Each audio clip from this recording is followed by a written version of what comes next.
devant mon daron. En gros, à l'ancienne, j'avais une maison que mes parents n'utilisaient plus. Elle était dans le 77 et ils me l'avaient confiée.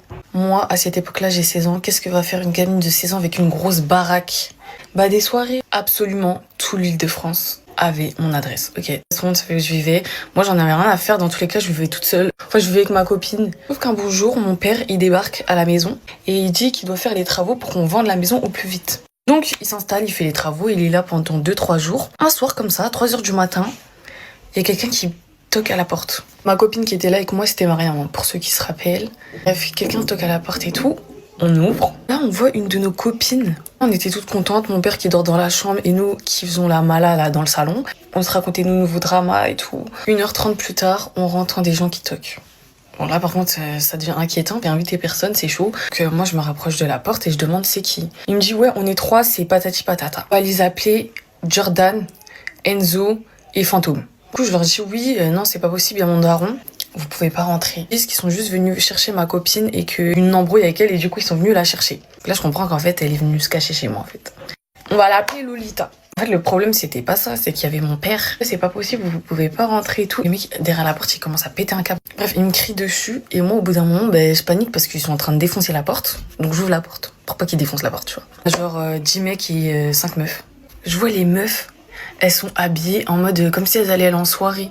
Ils sont venus chez moi pour faire une soirée. Je crois que vous avez pas compris, là. Genre, sans me demander la permission.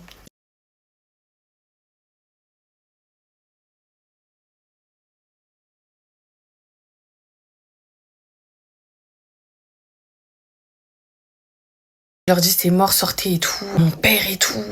Un mec qui me dit ouais t'es une menteuse, il va dans la chambre, il allume la lumière. Genre, il a réveillé mon père. Vous savez, j'ai tellement pété les plombs à ce moment-là. Il a fait ça, j'ai commencé à hurler comme une folle. J'ai commencé à dire sortez. J'ai poussé Jordan. Jordan c'était un loxé, un mec chill de base et pas sous alcool. Donc Jordan, quand je l'ai poussé, il m'a mis une droite. Moi je ne me bats pas, je me défends, c'est pas la même chose. Ok, il m'a mis une droite, je lui ai renvoyé une droite. Il me renvoie une droite, je lui renvoie une droite, il me renvoie une droite, il me met au sol, on se bagarre, j'arrache ses locks, je le mords, et je sais pas, je fais n'importe quoi. Mon père, il se réveille, il voit que je me fais massacrer par un mec, et tout le monde regarde la scène, genre. Mon père, vous voyez, il est un peu vieux, voilà. Il peut pas se battre, tu vois, à son âge, c'est pas possible.